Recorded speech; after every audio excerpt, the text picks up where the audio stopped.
Hey guys, subscribe for daily content. And if you're shopping for gear, make sure you check out the description for the newest items at some of the very best online retailers. There's also links for some of the items that I personally recommend. Thanks!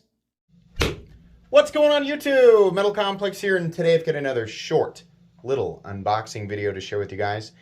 I have absolutely no idea what's in this box. There was no name really on the front, and it was most likely sent by somebody who was responding to my community post about knives I was looking for review. So thank you to whoever loaned me this knife. Whatever's in here will go back to the owner when I'm done with it. But as per usual, if it is something that you can get right now, I will link it right down in the description for you guys to check out. It absolutely helps my channel when you use my links, but that's entirely up to you. Thanks to my patrons for supporting me, and please make sure to follow me on Instagram at metal_complex. All right, let's go ahead and get into it. I love being surprised. You probably know that if you've watched my channel for any amount of time. It's fun to unbox things that you know are coming, but you know, I think one of the interesting things about what I do is that there's so much coming in, and I have the worst memory ever. I know you guys are like, why is he opening the box like an idiot? I don't know. I don't have an answer for you. I get a lot of stuff that I am not. Is this something, or is it just packing? I get a lot of stuff that I forget about, and so I'm frequently surprised. Is what took me 45 solid seconds to say. Anyways, here's the note. Thank you for wanting to review my knife. I love this channel, and the reviews please use and carry if you'd like, etc. Okay, very cool. I've never carried and used this knife, so oh wait a sec. Oh yeah. Okay, awesome. Okay, so listen, guys. This has actually been around for. In fact, I have reviewed the variant. I'm sorry, not this variant, but I have reviewed the model more than once. Right. The sole reason I wanted to check this out was for the blade shape. That's it. Right. So just understand, I have been tempted so many times to buy this. And I just haven't. And then they didn't do these. These are definitely available right now. Like, I've seen them all over the place. But once they are done with this run, you won't see them again for a while. But this is arguably the most interesting blade shape that you can get on an Ultratech. So it's an Ultratech, right? Oh boy, here we go. I'm excited. God, that's so cool, man. So this is the Spartan, and as you can see here, the blade shape that you're getting it looks like a little Spartan sword, right?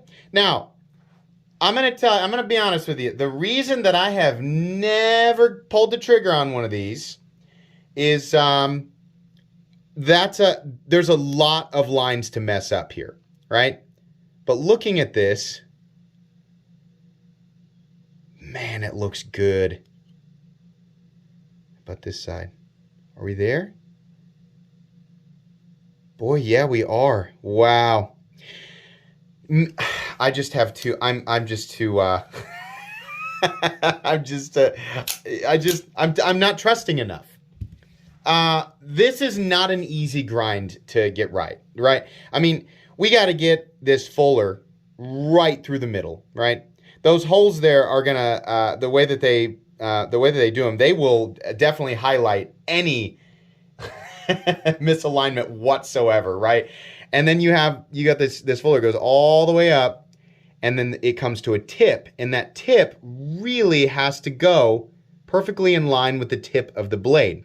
But then this is not a regular dagger, right? Where it's just an edge that just slowly tapers into a point. No, it's a double tanto. So they really, like, this edge, it has to be perfectly symmetrical. This little arrowhead here.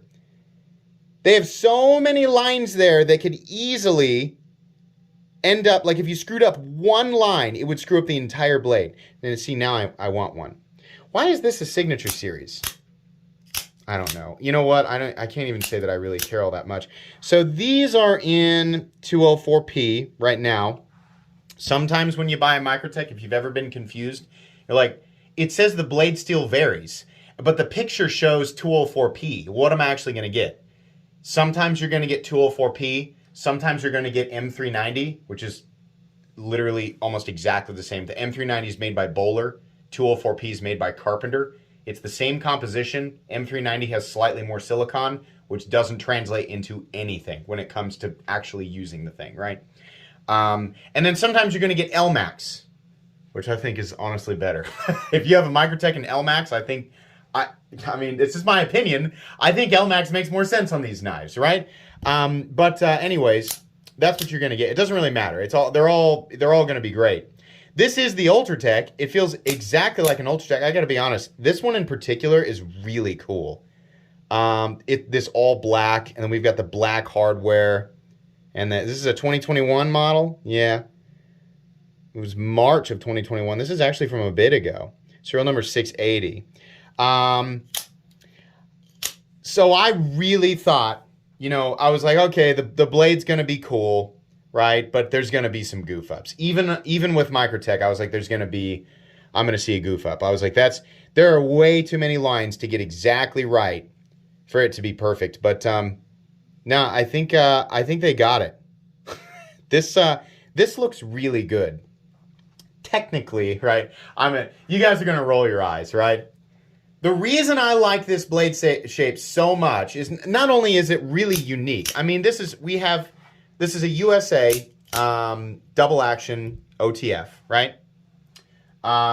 So that's neat, and these are one of the safest knives if you're gonna have a dagger blade. Like a lot of people, like if you're new to the knife world and you hear me say safe, they'll be like, isn't that a switchblade? That's not a safe knife at all. It's a really dangerous knife. Actually, no. That's all just been, that's been pushed on you by media and other nonsense, right? Switchblades in general, I would argue, are some of the safest knives out there because it takes so much deliberate force to get the blade to come out. It is otherwise completely and totally sheathed inside of the handle. On top of that, operation is so simple, I'd say it leaves minimal room for user error. These are, whether you are new to knives or not new to knives, right? These are some of the safest knives out there. And, despite what people believe, no, you're not going to hold this up to a solid surface, push the trigger, and it's going to go through. If you happen to have your hand in the way, it's going to give you a good poke, but it comes off of the chassis thing, right? So all of that's nonsense. That's movie nonsense, media nonsense. No. But if you're going to have, to continue, if you're going to have a double-edged blade, the best one to do it with is an OTF because the blade is sheathed completely inside the handle. So you get the benefit of whatever the composition is, you get double the edge retention, right? I mean, now we can argue that this grind the geometry is not very good for, EDC cutting. Will it cut? Yes. Is it going to cut like an open L? No. But it'll still cut. You're still getting double the edge retention. Technically, you have 4 separate edges on this grind. I know. I roll, right? Oh my God. Why? Because it's a double tanto? Yes! Now listen. You could, right? You got an edge here. You have a different edge here, a different edge here, and a different one here. You could dedicate specific types of tasks to specific edges if you wanted to. All right. It's, for people who like to get that, hair splitting, like to get that, down to the last little bit, it makes it kind of fun. This has always been a really interesting blade shape. There is no reason for me to review this knife. I have reviewed the Ultratech. I like the Ultratech. Price is creeping up there, and it's got some good competition now, but the fact remains that the Ultratech is still one of the best choices you can make if you're looking for a dual-action automatic OTF that's actually manufactured in the United States. This is really cool. Excited to take a look at it. Probably won't do a full review on it, just because I've already talked about the Ultratech, but these Spartan grinds are actually done really well. This one at least is perfectly symmetrical. So if you've ever been worried about it, here's an example of one that's perfect. So at least we have one example out there, right? Or you, like this is the only example. No, I'm sure there are other examples, right? But it's nice to handle one that is an example of a grind that it was done perfectly. Anyways, please make sure to follow me on Instagram at metal_complex. If you enjoyed this video, leave a like. If you'd like to check out my other content, I do, of course, have lots of videos of knives that are either expensive or inexpensive that I do or don't like, so check those out. And if you enjoy all my content, go ahead and click on that Metal Complex logo right there and subscribe because there's definitely more coming. Thanks again for watching, everybody, and have a great day.